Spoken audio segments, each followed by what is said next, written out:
Cette vidéo a été réalisée en partenariat avec NordVPN, je vous en reparle à la fin de l'épisode.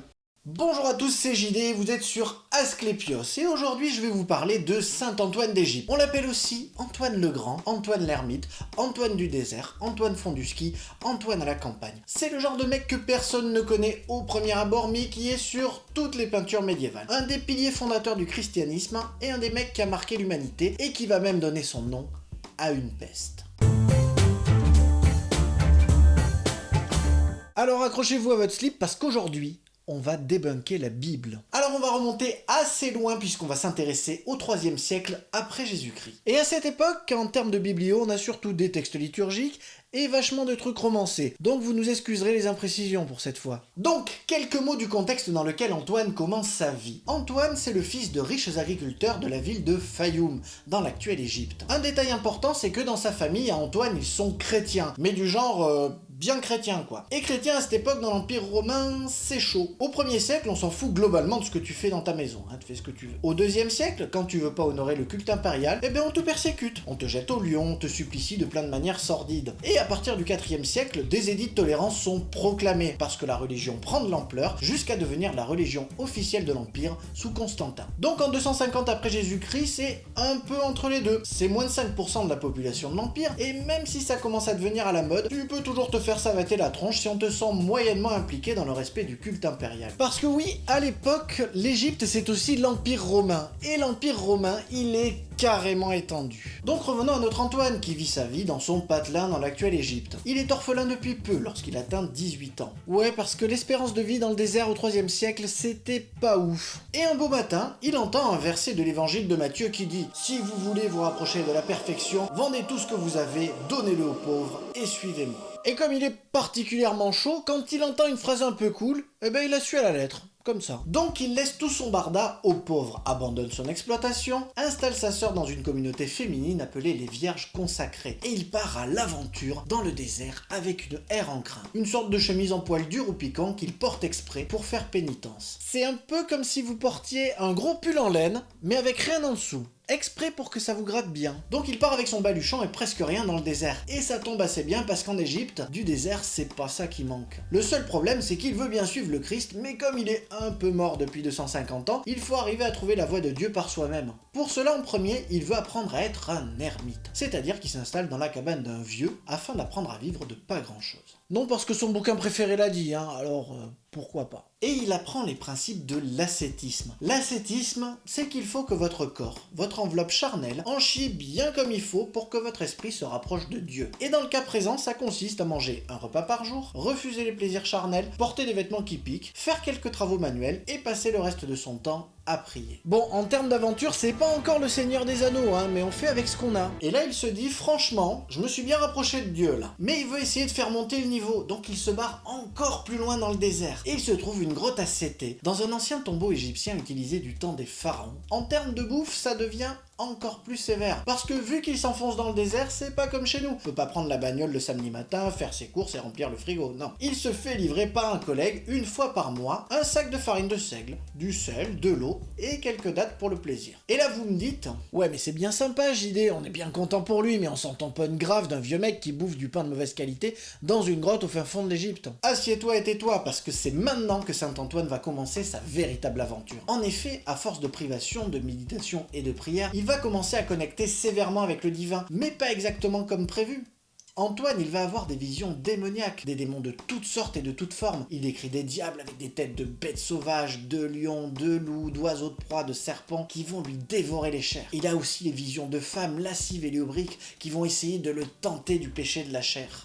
Alors Antoine, il va prendre ses grosses balls et se défendre face aux démons. Il raconte des batailles épiques contre les forces du mal et les tentations divines, tant et si bien qu'il est finalement retrouvé dans un état pathétique par le moine qui s'occupe du ravitaillement. À moitié conscient, avec les mains et les pieds en sang, comme brûlés par un feu intérieur, et se tenant le ventre déchiré d'intenses douleurs. On le ramène au village pour le rétablir et soigner ses blessures. Mais Antoine, il n'a qu'une envie, c'est retourner à l'ermitage et botter des culs de démons. Et au village, on est très impressionné par cet Antoine, lui qui fait la bagarre aux forces du mal. C'est un peu comme si on racontait un épisode de Buffy contre les vampires, mais avec un vieux à la place de Sarah Michelle Gellar. Et on est plutôt convaincu de son histoire quand on constate qu'il a les mains et les pieds lacérés comme des stigmates de bataille. Il raconte même qu'il a vu Jésus descendre des cieux avec plein de lumière autour de lui pour mettre en fuite les monstres des ténèbres. Antoine lui aurait demandé « Seigneur, pourquoi n'as-tu pas fait cesser le combat plus tôt ?» Et Jésus lui aurait répondu « J'étais là à tes côtés, spectateur de ton combat, et puisque tu as résisté avec tant de courage, je serai désormais toujours ton défenseur, et je rendrai ton nom célèbre. » Ça claque pas ça? Autant dire qu'Antoine sur l'échelle de la foi, il est chaud bouillant après avoir laté du démon et avoir reçu l'approbation du Christ. Du coup, comme Jésus l'avait prédit, il commence à être célèbre dans le milieu, genre grave célèbre, et une petite communauté va commencer à se constituer autour de lui et de son petit tombeau à Céthée. Mais je vous rappelle qu'Antoine, il aime bien la solitude quand même. Donc au bout de 13 ans, il en a ras le cul et il décide de repartir encore plus loin dans le désert, dans un fortin romain abandonné sur la route de la mer Rouge à Pispire. Il continue de s'y faire ravitailler tous les 6 mois par un moine. Et c'est là que les combats contre les démons et les visions lubriques tentatrices reprennent de plus belle. Il se rend compte que le jeûne le soulage de ses visions tentatrices et de ses douleurs abominables, et qu'à chaque écart de ses vœux, l'intensité des crises redouble. D'ailleurs, les nombreux disciples installés tout autour du fortin sont témoins des cris abominables qu'Antoine pousse lorsqu'il combat ces démons épouvantables. Et enfin, au bout de 20 ans à vivre en réclusion totale, il se dit, quand même, ce serait peut-être pas une mauvaise idée d'aller retrouver les disciples qui campent autour de chez moi, genre pour leur enseigner ce que j'ai appris. Ainsi, Antoine apprend à ses disciples un enseignement basé sur l'ascétisme et le jeûne, car la modération repousse les tentations. Il leur dit aussi d'accepter que les tentations existent afin de pouvoir combattre ces pulsions et se rapprocher de la salvation. Du coup, sous la conduite d'Antoine, le désert se transforme en une immense communauté de moines renonçant au monde pour devenir les élèves du maître et se rapprocher de Dieu. C'est beau quand même! La puissance de la foi. Des monastères sont créés où ces hommes unis en harmonie passent leur vie à chanter des psaumes, méditer autour des saintes écritures, jeûner et prier, en espérant se rapprocher de la salvation et de la vie éternelle. Antoine vivra une bonne centaine d'années et sera sanctifié, appelé Saint Antoine le Grand. Il est même considéré comme le père fondateur de tous les ordres monastiques. Une fin épique, non ? Mais il y a un truc qui me laisse un peu sur ma faim. On peut trouver ça cool que Jésus t'envoie la tentation pour tester ta foi et te faire devenir le maître de tous les monastères, mais moi je me dis qu'il y a peut-être une autre explication. Peut-être qu'il existe une vraie maladie qui donne des hallucinations et des doigts qui tombent. Et c'est le Moyen-Âge qui en parle le mieux, avec la peste ardente. Au 9e et 10e siècle, cette maladie étrange fait son apparition en Europe du Nord et en Europe centrale. Appelée persécution ignée ou mal des ardents, elle ressurgit à chaque période de famine. On décrit des personnes atteintes d'un mal inconnu et dont les extrémités, les doigts et les orteils semblaient brûler de l'intérieur et finissaient par tomber. Certains d'entre eux semblaient possédés, visités par des visions hostiles. D'autres pouvaient sombrer dans la folie, victimes du feu ardent qui leur brûlait les entrailles et les extrémités. Les moines bénédictins font donc le rapprochement avec les tourments de Saint Antoine et ils appellent donc cette maladie le feu de Saint Antoine. Des ordres religieux sont alors créés pour s'occuper des malades porteurs de cette malédiction, et des pèlerinages sont même organisés autour des reliques de Saint Antoine, rapportées à côté de Vienne, en Isère. C'est une maladie qui dévaste les villes et villages, faisant des milliers de morts et autant d'estropiés, ayant perdu l'usage de leurs mains et de leurs pieds. Naturellement, la médecine du haut Moyen-Âge pour les pauvres et les indigents, ça reste rudimentaire, réalisée par des clercs en grande partie qui vont juste prendre soin des malades en les nourrissant comme il faut, en leur offrant un lit pour se reposer et quelques onguents pour soulager la douleur. Mais étonnamment, ça marche! Et les mecs atteints de cette malédiction qui font le pèlerinage qui sont soignés de cette manière vont la plupart du temps aller mieux. Mais on sait pas trop pourquoi, des épidémies de peste continuent de survenir en Europe. Des villages entiers sont touchés, frappés par ces douleurs. Mais si on s'occupe relativement bien des hommes malades dans ces hôpitaux antonins, bizarrement, on est moins gentil avec les femmes, et ce de manière générale. Les femmes qui présentent les symptômes d'une peste ardente, et notamment ces hallucinations, seront parfois persécutées, prises à tort pour des sorcières. Il existe même une théorie selon laquelle le mal des ardents aurait pu être responsable du procès de sorcellerie de Salem en 1692. Bilan, 25 personnes exécutées et tout le reste du village emprisonné. Également, la description de Alice Trévisard, une sorcière dont les mains, les doigts et les orteils pourrissent et se consument. Donc tout ça c'est bien cool, mais quel est le responsable de cette pathologie étrange qui donne des visions christiques à un vieux, qui dévaste les villages et vous fait passer pour une sorcière? Eh bien, il s'agit du seigle. Une céréale très consommée en Europe et en Amérique du Nord et cultivée de manière extensive sur tout le globe. Et là vous me dites, mais enfin JD, t'as sniffé de la javel ou quoi? Je prends du pain de seigle tous les matins, et puis c'est très cool sur le plan nutritionnel et pour mon transit, et aussi... Non mais d'accord. Mais saviez-vous que le seigle pouvait être parasité par un champignon, donnant ce qu'on appelle l'ergot de seigle? Ce champignon peut contaminer les cultures et sécrète des substances très particulières appelées alcaloïdes.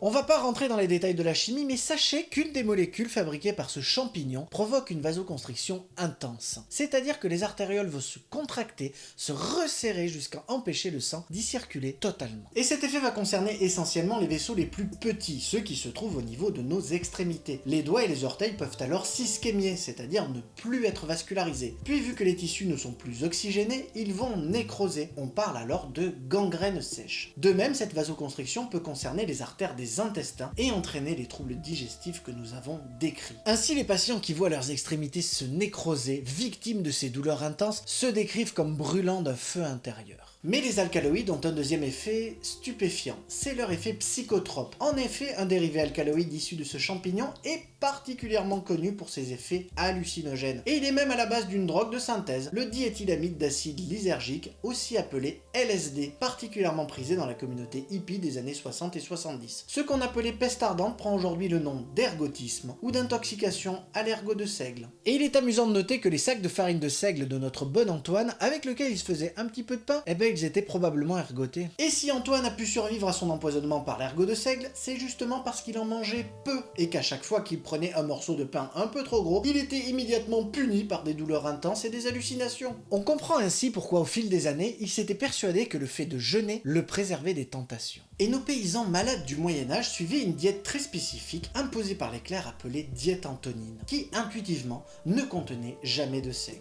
D'ailleurs, le simple fait de quitter leur région et les cultures ergotées et de se nourrir avec les produits locaux leur suffisait souvent à guérir de cette intoxication. Donc peut-être, et je dis bien peut-être, que tous les ordres monastiques et les débuts du christianisme sont fondés par un mec intoxiqué par un champignon hallucinogène. Mais au final, est-ce que ça change quelque chose à la grandeur du récit et à l'épopée de saint Antoine? À un mec dans le désert qui a su, au travers de sa maladie, trouver un sens, chercher les ressources pour la combattre et devenir meilleur au travers de son épreuve. Personnellement, je vais pas faire un concours entre Dieu et un champignon, déjà parce que ce serait complètement con, mais surtout, ce n'est pas parce que le récit devient rationnel qu'il n'en est pas moins héroïque. Merci, un grand merci à tous d'avoir regardé cette vidéo jusqu'au bout. Je vous rappelle que vous pouvez désormais me soutenir sur YouTube gratuitement en regardant une publicité ou en faisant une donation, si vous en avez les moyens bien sûr. N'oubliez pas de mettre un pouce bleu et de partager la vidéo si elle vous a plu, et si c'est pas le cas, ça fait pleurer quoi. Je voulais également remercier NordVPN pour avoir sponsorisé cet épisode. NordVPN, c'est une application qui protège votre ordinateur, votre tablette ou votre smartphone. Par exemple, quand je suis de garde à l'hosto, et c'est souvent que je suis de garde à l'hosto, je veux aller sur internet quand j'ai un moment de creux et j'ai pas tellement envie que l'administrateur web de l'hosto puisse tracer les sites où je vais et ce que j'y fais. Donc avec l'appli, j'encrypte mes informations, je fais péter les restrictions de certains sites pas accessibles en France ou à l'hosto, et en plus, je peux choisir de faire passer la connexion par le pays que je veux, pour accéder à du contenu dispo uniquement aux US par exemple. Et avec le même compte, je peux me connecter à la fois sur mon ordi, mon portable et ma tablette. Puis en ce moment, ils font une offre à moins 75% qui fait tomber le prix à 2,99$ par mois pendant 3 ans, ce qui fait à peu près 2,60€. Vous pouvez y accéder en passant par nordvpn.com/asclepios et vous aurez également un mois gratuit en utilisant le code promo Asclepios. Je vous mets tout ça en lien dans la description. Et si vous n'êtes pas satisfait, il rembourse tout sous 30 jours. Donc voilà. Testez, dites-moi si c'est bien ou pas dans les commentaires. Tout sera dans la description de toute façon. Les prochains projets risquent d'être encore plus costauds. J'espère que vous allez kiffer. En tout cas, à la prochaine. Bisous.